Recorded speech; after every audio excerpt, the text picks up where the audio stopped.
Friday today, May 2nd. Akalain mo yun? May 2nd na? Mayo. Mayo na talaga. Ang napakabilis ng panahon. Next time you know it, no? Christmas na ulit. Pero wag muna natin masyadong pabilisin ang takbo ng panahon.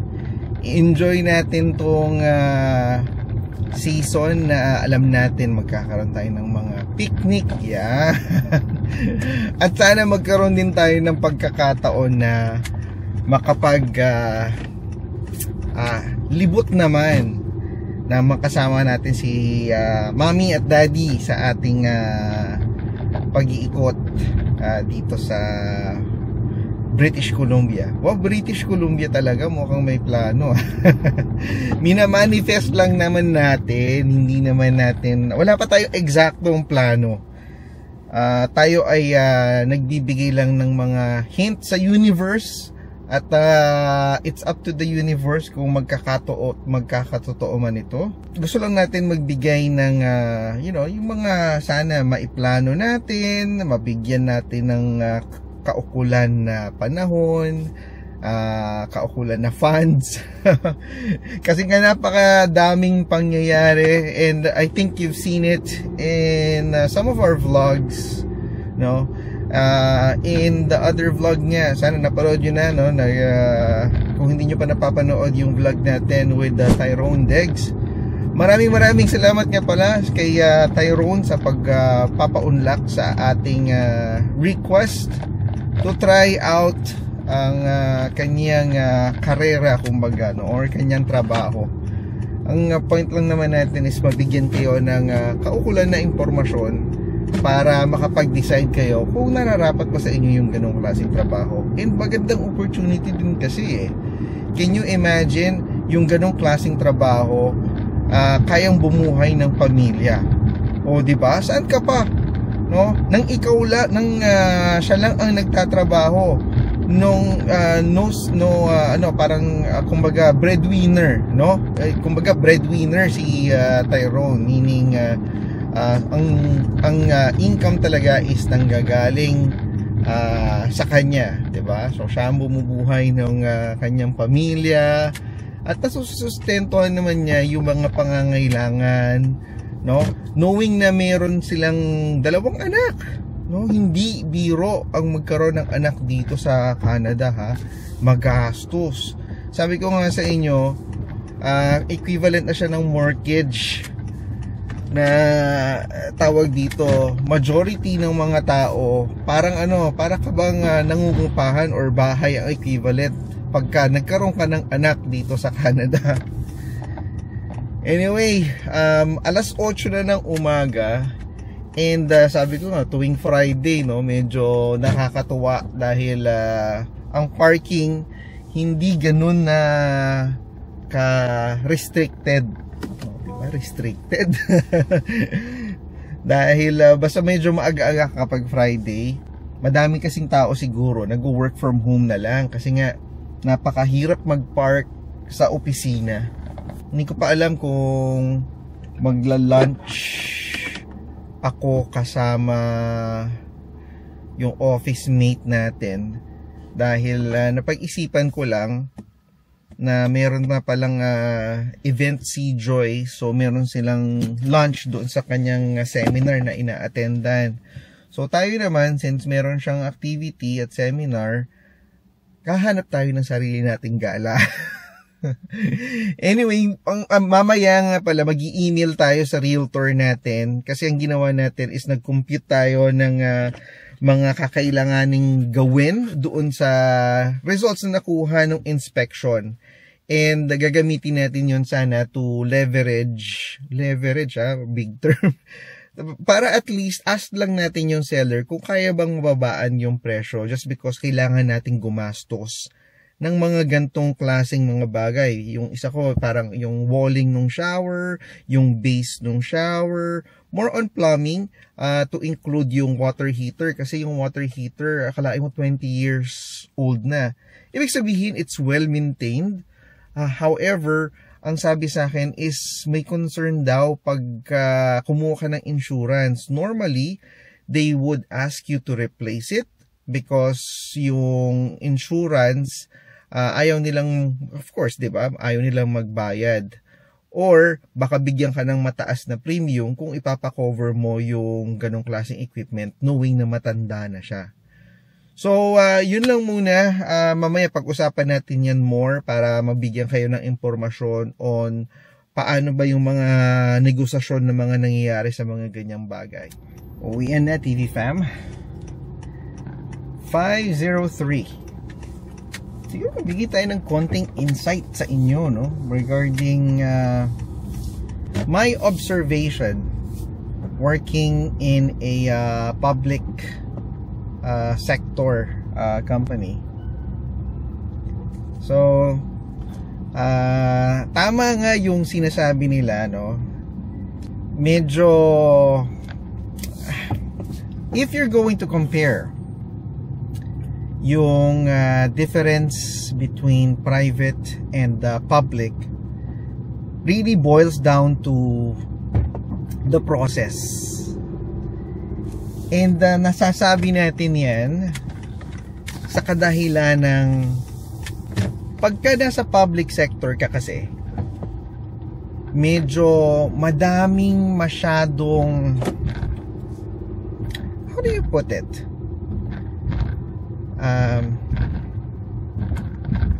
Pwede mo masabing red tape? Kasi hindi ko masabing red tape dahil hindi naman siya, it's not about, you know, doing something illegal, no? That's not the point. Pero kaya ko lang nasabi na red tape is in terms of process, medyo mas complex when you compare it sa private sector. Sa private sector kasi medyo streamlined. Sa public sector may konting politics involved, meaning may mga tao na gustong ma-involve in a particular project. Kaya natin nasasabing medyo it takes more time compared sa private sector. Hindi yung parang pinaka primary difference really. Nag-a-abide tayo sa certain rules and regulations sa public sector at mas madaming approval process bago ka makapag-implement ng isang plano, isang strategy, and so on and so forth. Pag nasa private ka, essentially, you're bound by the rules of the group.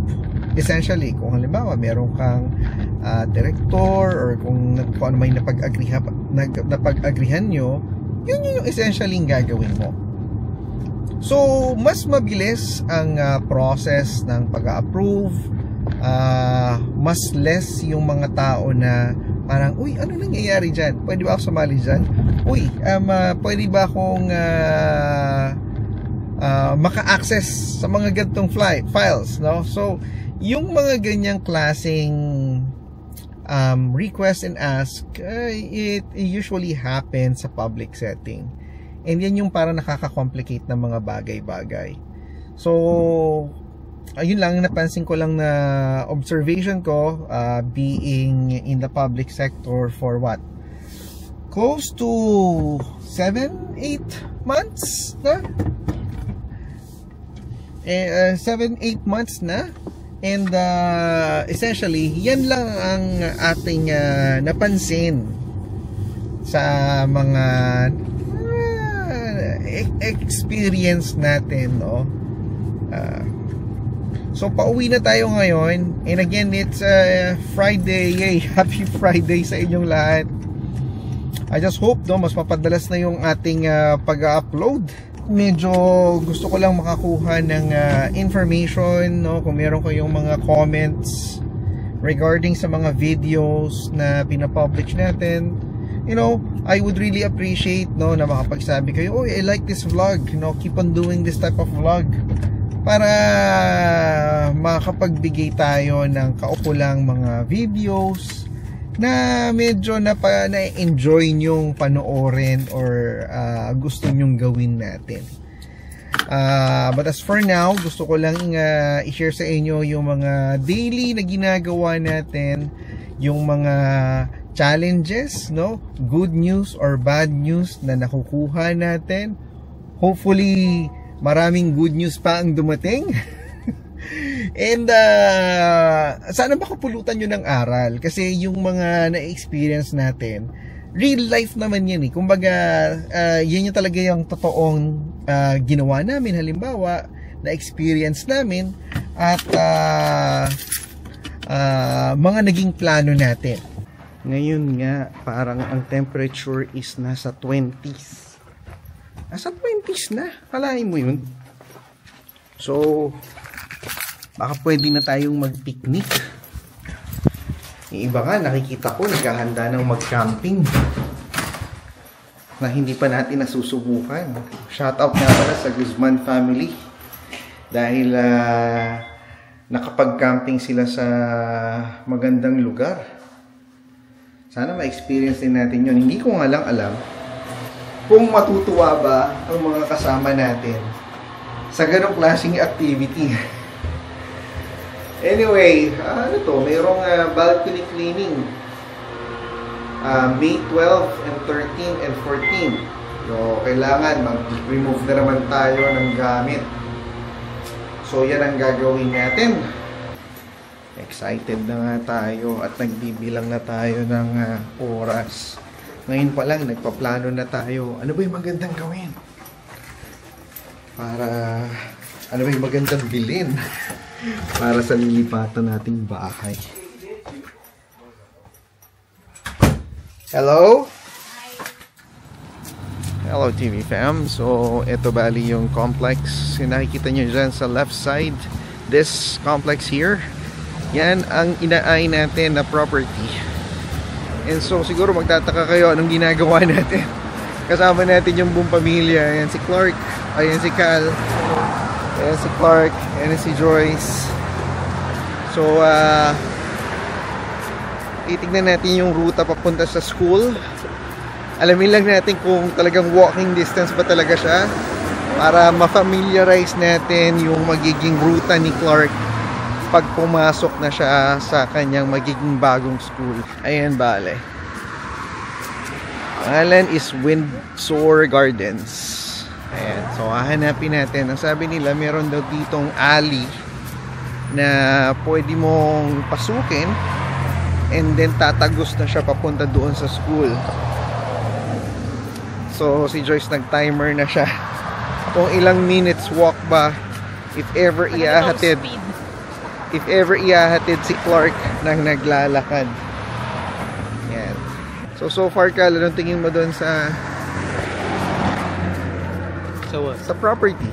Yeah, it's good. I like it. You like it? Yeah, kasi equivalent niya parang townhouse na rin eh.